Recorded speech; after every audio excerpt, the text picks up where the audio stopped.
Well, howdy everybody, it's Steve, 1,000-Year Home. So I'm in the middle of the drought and I'm expecting floods. So that is such a Texas problem. So anyway, my neighbor helped me out with a little bit of water. I have a little water in one stock tank, but possibly up to 6 inches in 2 days, which will flood. It'll flood my stock tanks. I've got a plan here to make my stock tanks fill up, so we're going to talk about that. I'm going to change things around a little bit to try to take advantage of this rain before it gets here. So we'll see if we can accomplish that. Hold on a second while I show you my stock tanks.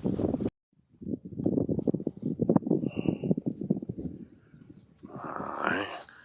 Well, that's a pitiful sight to see. Finally went dry. Last year it didn't go dry. This year it's dry. All right, so I see a little bunny or somebody trying to cross back and forth on there. Well, if I had a time, I'd go ahead and rent myself a excavator, and I'd come in here and I'd dig this thing out 8 foot deep. I don't have that kind of time. 6 inches of rain will actually fill this up. So, and I'm going to try to get there. So this is one more year of me trying to get by on this particular stock tank. It's for the cattle. Cattle aren't up here right now because there's nothing for them to drink. All right, real quick, future plans for this stock tank. Well, if I don't dig it out and it fills up, I am going to use it as a recycle basin and make that where my catchment comes in. And I'm going to plant some grasses and just a filter. I'll turn it into a natural filter system. There'll be a bridge through here, which will go out here then to a real, I'm going to guess a 2-acre lake, but deep. I'm talking 8, 12, however deep the clay is. 16 foot, I doubt that, but maybe. All right, and then this will be a new road that'll go through the fence there and catch in. It'll pop in right there. But right now we're dealing with the drought. Let me go up and show you what I've got planned. I am down off of that windy hill down into the thing itself. Man, goodness, those are 8, 12 inches deep. What do we got going on here? Well, that looks to me like raccoon feet. Ooh, I'm sinking. Man down, man down. I went too close. All right, but that looks good. Yeah. Well, somebody else wandered in there when they shouldn't have. Can't really tell what those feet are. Whatever it was, regretted its decision in the middle and turned around and tried to come back out. But obviously, I cannot get in here right now and dig out this mud. Even though it's rock hard here, as I was stepping on it, these little stones would sink in, right? Each one had its own life. Underneath here is pretty wet. So anyway, I'm not going to be able to dig this out. So this is fed through the lay of the land, up through here, and then into the woods, and down through the years that has been denied. So we're going to take a look at my idea for fixing that real quick.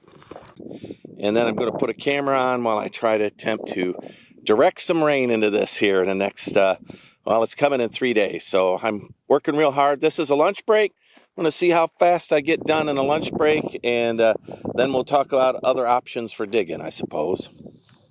So I've been here going on 3 years. The first year I didn't have any building site, so I wasn't living here.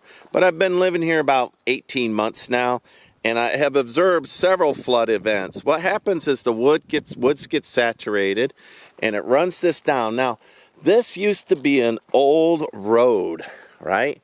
And so my field is 8 inches higher on average than where the old road was.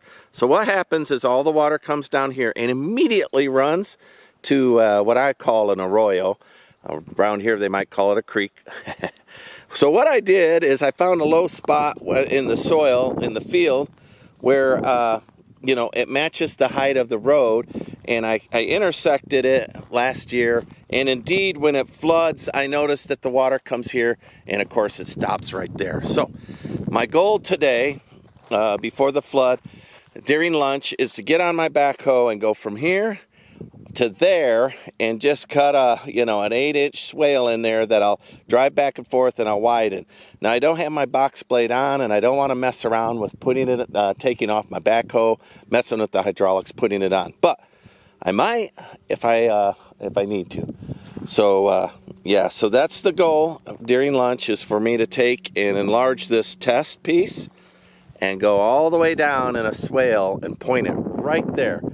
So instead of all of the water just running to the arroyo, it's going to instead intersect half of this and go halfway down. I could repeat it again. There's another low spot in the field, and I could cut through again, and I might duplicate it twice. If I could point this side and that side to a stock pond, I mean, it will still flow around, and then I've got a similar little old road in that hedgerow, so the water would still end up in that useless ditch, which isn't doing anything but watering mesquite and sage and things we don't need. But anyway, I think I can lift that out with my backhoe right now. So I'm going to go get my other camera, set it on stop motion, and try to get this dug out during lunch. Now, all right, so here's that arroyo slash creek slash ditch. I get all kinds. I prefer arroyo, but some of the old timers around here fix my verbiage. So I'm down every bit of 4 feet from the height of my fields. This is about a half mile around the perimeter of my my house, where I showed you where I'm going to start cutting in those ditches from my top field. I've got about a 50-foot drop from here to where I'm going to cut in those 2 spots into the ditch. Eventually, if you take a look down at this thing, you'll see that there's some other low spots that run into my property. Here's one right here where it's digging out. So eventually, if I follow that up, I'm going to put in a 5-acre stock pond back here, which you can see will fill up, and then once it fills up, all the water will just go to waste right here. Just run right to the ocean as fast as it can. But in the meanwhile, that is my plan. I understand that this isn't my fence line. As I looked at the survey, I understand my fence line's here in the middle. Well, obviously, nobody could put a fence down the middle of the property. And I'll talk to my neighbors before I go to fixing this fence and see if they'll let me move over every now and then so that I can maintain the ditch and the arroyo. I have seen this and heard this raging full of water. Right up over and over, right? If I look back here and followed it far enough, I would hit a 500-year flood spot that has been up pretty high. So anyway, that's what I'm working on. Let me jump forward here and get the tractor set up and let me start digging. Alrighty, so there I'm going to go ahead and just dig that ditch. I'll put you on stop motion while I do that. Hopefully I can get it done during a lunch hour. We'll find out together.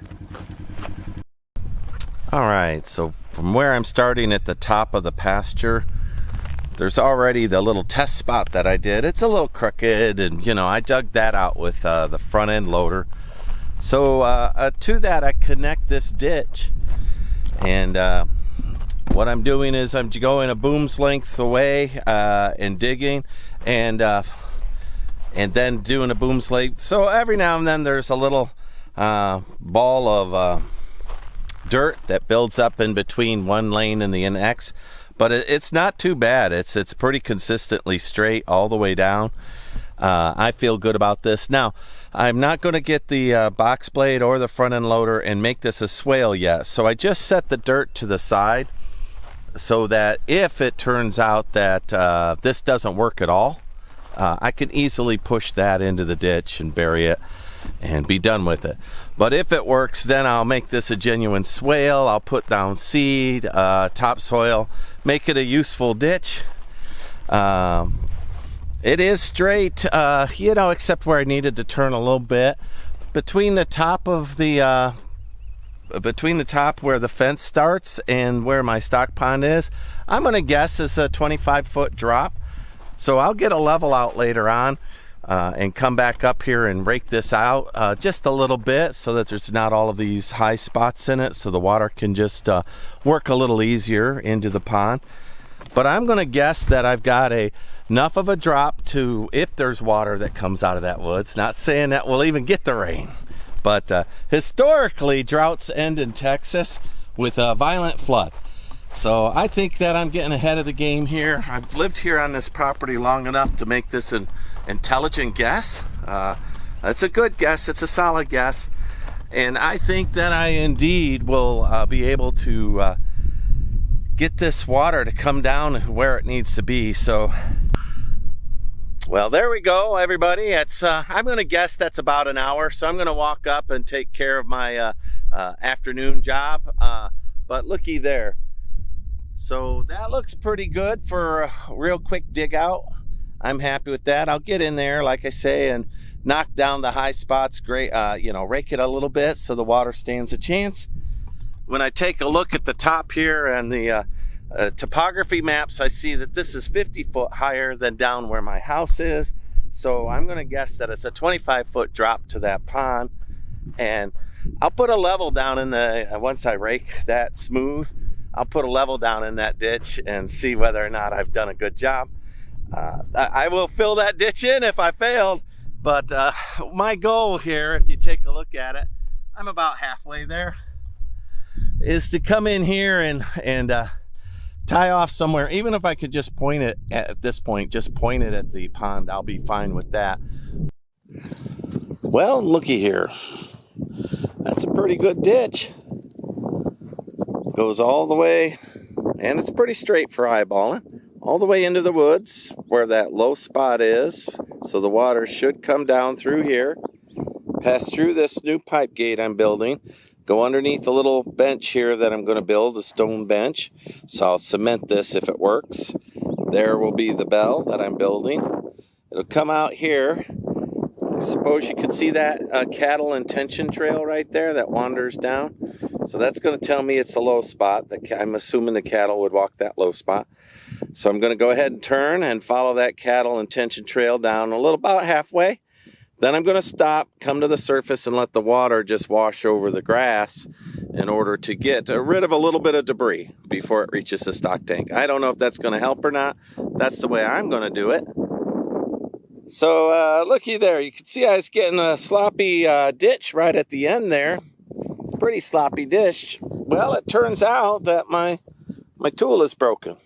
Now, this behender has been pretty good, so I'm not gonna mean mug it, but definitely I got to put that back together right there. Let me put you on a stand while I take care of that.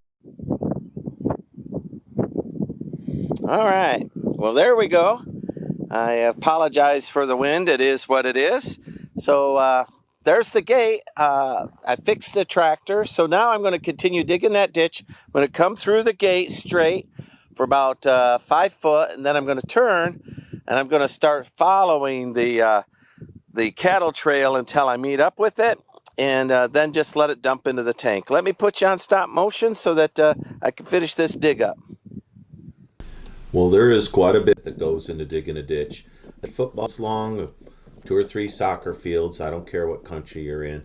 And I'm not going all the way down, right? This is an experiment, so I'm just going down 8 or 12 inches. You can see that there is a gentle grade from where I start to down to the stock tank.